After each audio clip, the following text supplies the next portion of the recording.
BJP नेता, TikTok और social media के स्टार सोनाली फोगाट के परिवार की शिकायत पर गोवा पुलिस ने अब मर्डर का केस दर्ज किया। सोनाली फोगाट के परिवार ने उन पर रेप, ब्लैकमेलिंग, जहर देने जैसे गंभीर आरोप लगाते हुए मर्डर का आरोप लगाया। सोनाली फोगाट का पोस्टमार्टम भी हो चुका है। उनके शरीर पर गहरी चोट के निशान मिले हैं, लेकिन पुलिस कह रही है कि चोटें सोनाली को होटल से अस्पताल ले जाते समय लगी। जबकि पहले दिन गोवा पुलिस ने कहा था कि सोनाली की बॉडी पर चोट का कोई निशान ही नहीं है। अब सोनाली की मौत का रहस्य गहराता जा रहा है। आरोप है सोनाली के पीए और उसके एक साथी पर।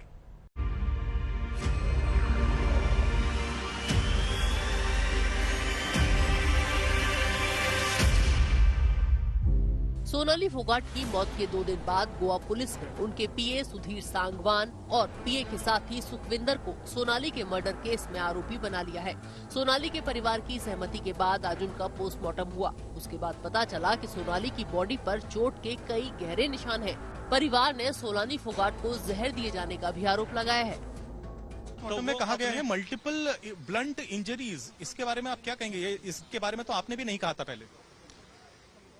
हाँ बिल्कुल, उसमें रिपोर्ट में आया हुआ है, तो उसमें क्लियर है मर्डर है। ये अपने आप तो होता नहीं बॉडी के ऊपर, ये अपने आप तो होते नहीं। बॉडी इंजर्ड हुई है ऐसा तो कोई है नहीं। बंदा भी अपने आप बैठे बैठे अपने चोट मार लेगा, बंदा मर गया, ऐसा तो कोई हुआ ही नहीं है। तो क्लियर है जी। शक आपको पीए सुधीर सांगवान और सुखविंदर पे ही? शक नहीं है, क्लियर है हमारी तरफ से। जबकि गोवा पुलिस अभी भी यही मान रही है कि इन चोटों के निशानों का सोनाली की मौत से कोई लेना देना नहीं है। गोवा के डीजीपी जसपाल सिंह ने आज तक से कहा, पोस्टमार्टम रिपोर्ट में चोटों के निशानों का जिक्र है, पर ये चोटें सोनाली को होटल से अस्पताल लाते वक्त लगी थी। ये कोई गंभीर चोटें नहीं है। हम सभी पहलुओं की जाँच कर रहे हैं। सोनाली के परिवार का दावा है कि 22 अगस्त की रात को मौत से पहले भी सोनाली ने फोन पर परिवार से कहा था कि उन्हें बेचैनी हो रही है। ऐसा लग रहा है कि हाथ पैरों पर उनका कंट्रोल नहीं है। सोनाली के परिवार का कहना है कि उस रात सोनाली डरी हुई थी। वो कुछ बताना चाह रही थी, पर किसी के आ जाने की वजह से अपनी बात नहीं कह पाई। वो ऐसे कह रही थी, मैं ठीक ठाक हूँ, मैं शूटिंग के लिए जा रही हूँ।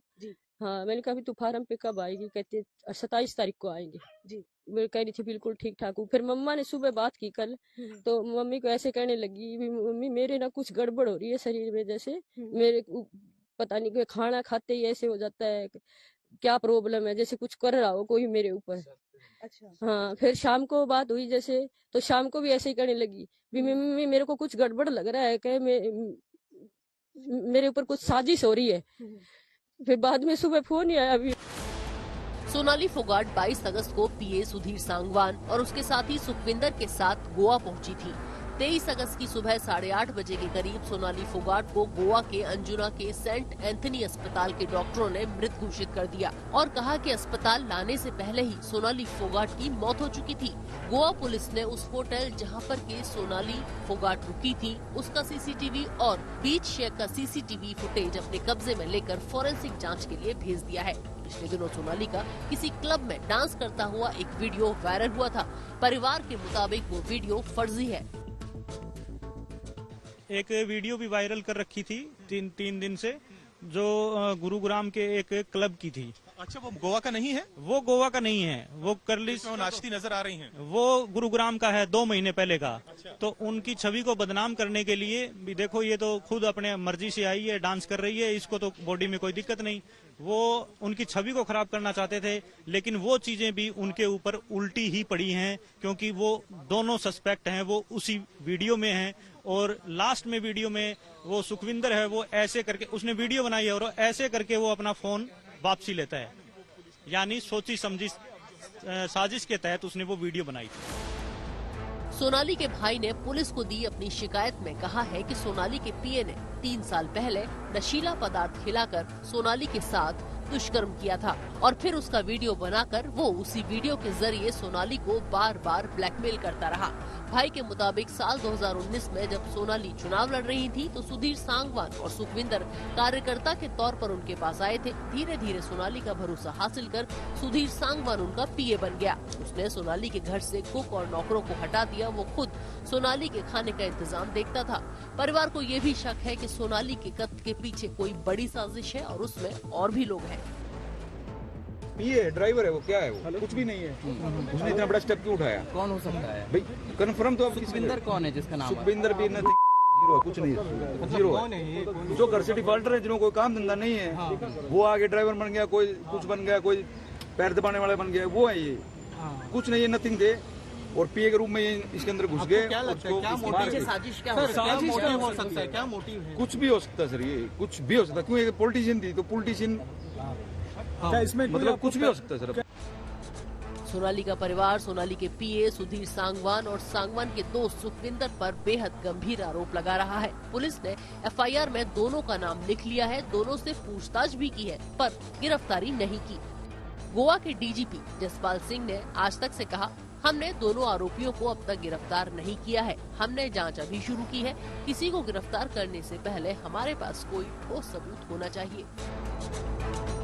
सोनाली के भाई ने अपनी शिकायत में ये भी कहा है कि 2021 में हिसार में सोनाली के घर में चोरी हुई थी।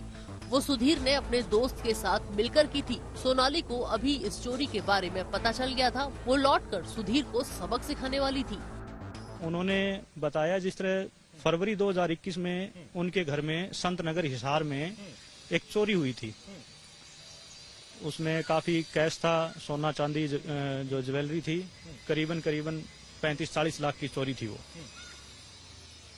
तो वो इनको बताया कि वो चोरी क्लियर हो गई है और उसमें जो डाउटफुल था वो सुधीर सांगवान है, मेरा पीए। तो निबले आपका कैसे पता चला? निबले मैंने इनके जो भी हैं एक्टिविटी वो सब चीज उनके पास कोई पक्का एविडेंस, पक्का प्रूफ मिल गया था उनको और बाई नेम ले दिया उनने। तो उनको इस टाइम जिस तरह शाम के टाइम में मान लो कहा कि आप अभी गोवा हमारे परिवार का कोई साथ में है नहीं और आप इन्हीं के साथ में जा रहे हो, तो आपको एक काम करना चाहिए, इनसे थोड़ा दूरी बनाओ और सुबह आप जितना जल्दी हो सके आप वापसी हिसार आओ और यहाँ आके हम पुलिस कार्रवाई करेंगे। परिवार का कहना है कि सोनाली अपना सारा लेन देन, कागजी कार्रवाई पीए होने के नाते सुधीर के जरिए ही किया करती थी। वो सुधीर के लाए किसी भी कागजात पर बिना पढ़े साइन कर देती थी। परिवार को शक है कि सोनाली के मर्डर की वजह उनकी प्रॉपर्टी भी हो सकती है। सोनाली की मौत की सच्चाई अब जांच के बाद ही सामने आएगी। गोवा से पंकज उपाध्याय के साथ आज तक ब्यूरो। महाराष्ट्र विधानसभा में आज मॉनसून सत्र का अंतिम दिन था। अंतिम दिन भी शिवसेना के दोनों गुट एक दूसरे पर हमले करते दिखाई दिए। शिंदे गुट के निशाने पर विशेष कर रहे आदित्य ठाकरे।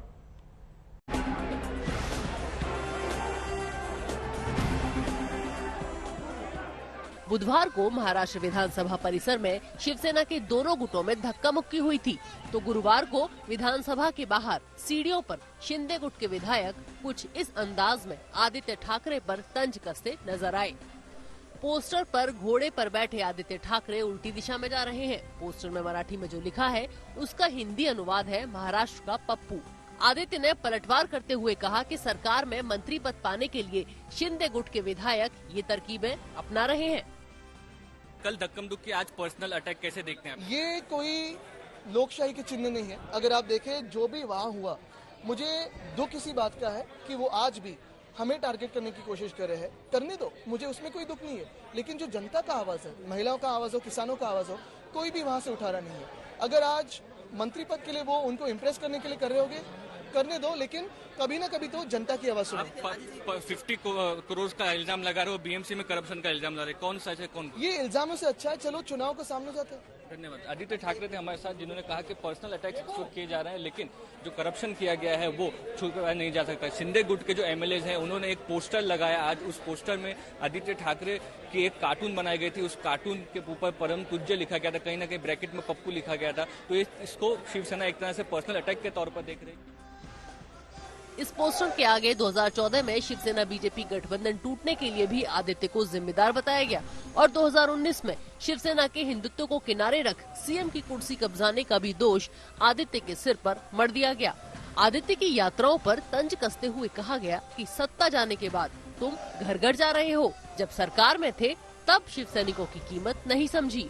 लोग तुम्हारे झूठे आंसुओं से पिघलने वाले नहीं हैं। यही नहीं, पोस्टर के आखिर में लिखा है कि युवराज अपनी दिशा भूल गए हैं। बॉलीवुड सेलिब्रिटीज के साथ आदित्य ठाकरे के संबंधों पर इस लाइन के जरिए तंज कसने की कोशिश की गई। हालांकि बाहर आकर शिंदे गुट के नेता पोस्टर पर कुछ बोलने से बचते दिखे। वो अभी अगर अपने फोटो देखा होगा तो अपने दिमाग से लगाना क्या लगाना है, हम हमारा काम किया है। महाराष्ट्र विधानसभा के मानसून सत्र में बुधवार को बीजेपी और समाजवादी के बीच रजा एकेडमी को लेकर भिड़ंत हो गई। बीजेपी विधायक नितेश राणे ने कहा कि रजा एकेडमी संविधान में भरोसा नहीं रखती, जिसका समाजवादी पार्टी के विधायक रईस शेख ने विरोध किया और कहा कि ऐसा करने पर उन्हें गद्दार बोला गया। अध्यक्ष महोदय जी, इस सभागृह में मैं एक सदस्य हूं। मैं आप सब की तरह चुन के आया हुआ हूं और मेरा सम्मान या मेरा अधिकार आप सबके बराबर है। लेकिन आज जिस भाषा का प्रयोग मेरी तरफ किया गया इस सभागृह के अंदर, अगर उसकी निंदा नहीं होती है तो आज रईस शेख नहीं किसी और के लिए भी उसी भाषा का प्रयोग किया जाएगा। और अध्यक्ष महोदय, जब मुझको देखकर एक इंसान गद्दार कहता है तो मेरे लिए आपको संरक्षण के लिए खड़ा होना चाहिए। अध्यक्ष महोदय, महाराष्ट्र विधानसभा के मानसून सत्र के आखिरी दिन औरंगाबाद का नाम संभाजी नगर और उस्मानाबाद का नाम धाराशिव करने के प्रस्ताव को मंजूरी दे दी गई। सीएम शिंदे ने उद्धव ठाकरे के तंज के एकनाथ शिंदे कॉन्ट्रैक्ट वाले सीएम है, इसका भी जवाब दिया। शिंदे ने कहा कि हाँ, वो कॉन्ट्रैक्ट वाले सीएम है क्योंकि उन्होंने महाराष्ट्र के विकास का कॉन्ट्रैक्ट लिया है। मुंबई से मुस्तफा शेख के साथ आज तक ब्यूरो। बड़ी खबर इस वक्त आ रही है। एमआईएम के नेता असदुद्दीन ओवैसी ने हैदराबाद के लोगों से कल यानी कि जुमे के दिन शांति बनाए रखने की अपील की है। ओवैसी ने लोगों से ये कहा है कि हैदराबाद शांति अमन का शहर है और ऐसी ताकतें जो यहां की शांति को भंग करना चाहती हैं, बीजेपी को हैदराबाद के भाईचारे से नफरत है, ऐसे लोगों को मुंह तोड़ जवाब दीजिए। शहर का नाम बदनाम बिल्कुल मत होने दीजिए। अमन से ही इन शक्तियों को आप हरा सकते हैं। तो कल जुमा है, लोग बाहर निकलेंगे, नमाज पढ़ेंगे। ओवैसी ने अपील की शांति बनाए रखने की।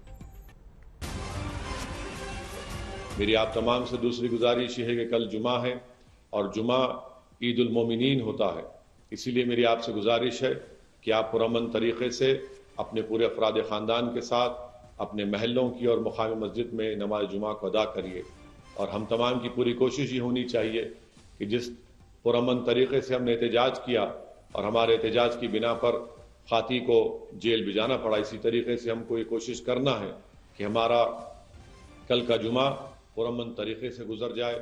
मैं ख़ास तौर से बुजुर्गों से और हमारी माँ और बहनों से भी अपील करना चाहूँगा कि वो अपने औलादों की, अपने नौजवान बच्चों की भी सरपरस्ती करें।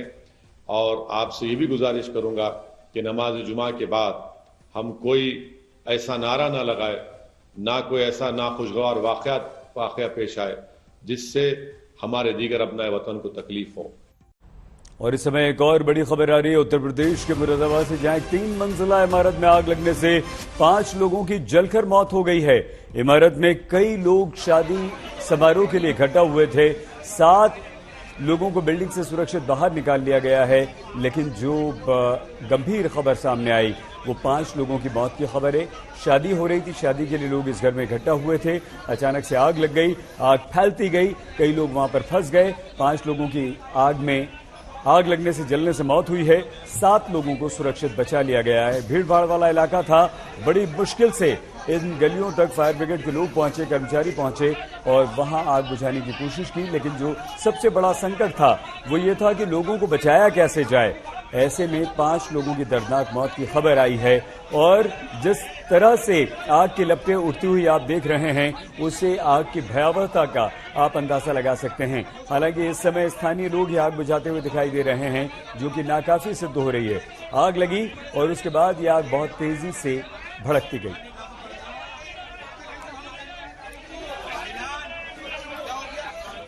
मुंबई मेट्रो में आज के लिए बस इतना ही। आप प्लीज अपना बहुत ख्याल रखिएगा। शुभ रात्रि।